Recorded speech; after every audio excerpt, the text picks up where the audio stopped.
The White House estimates Hurricane Irene will cost taxpayers $1.5 billion in disaster relief. That's a preliminary estimate from the White House budget chief. Now, Irene caused damage from North Carolina up the East Coast, and that's on top of the $5.2 billion for other recent disasters.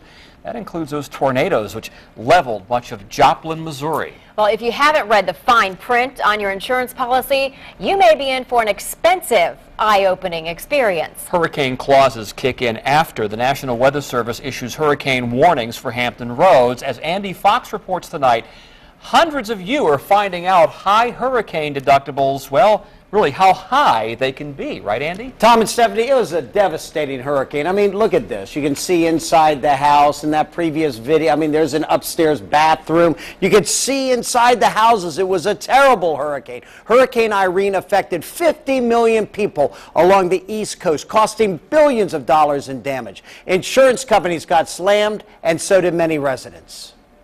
If you look down the tree, you can see now, I mean, it's in the pool. No use of the pool, total waste. Contractor Steve Salas sees this all over Hampton roads. I don't have my pool, don't have my deck. People like Tom Lupton, who have hurricane deductibles they can't afford if disaster hits and it comes time to pay. If it's less than $8,200, I'm going to end up eating it.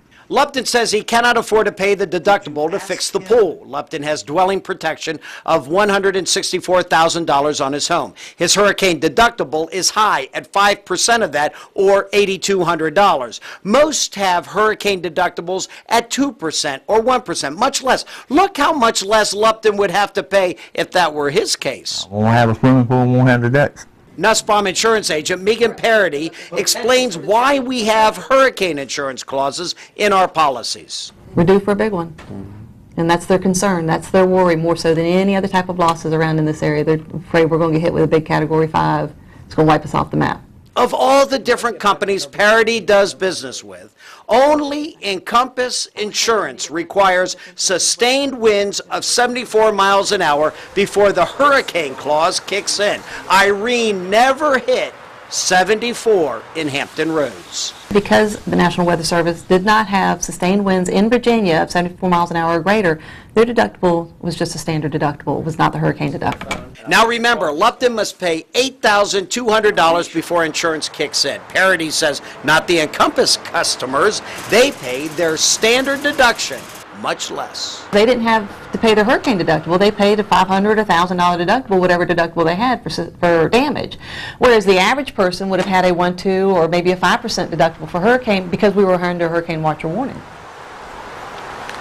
Very interesting. In North Carolina, there's no hurricane insurance. What? Yeah. Residents have wind, storm, and hail that cover hurricane damage.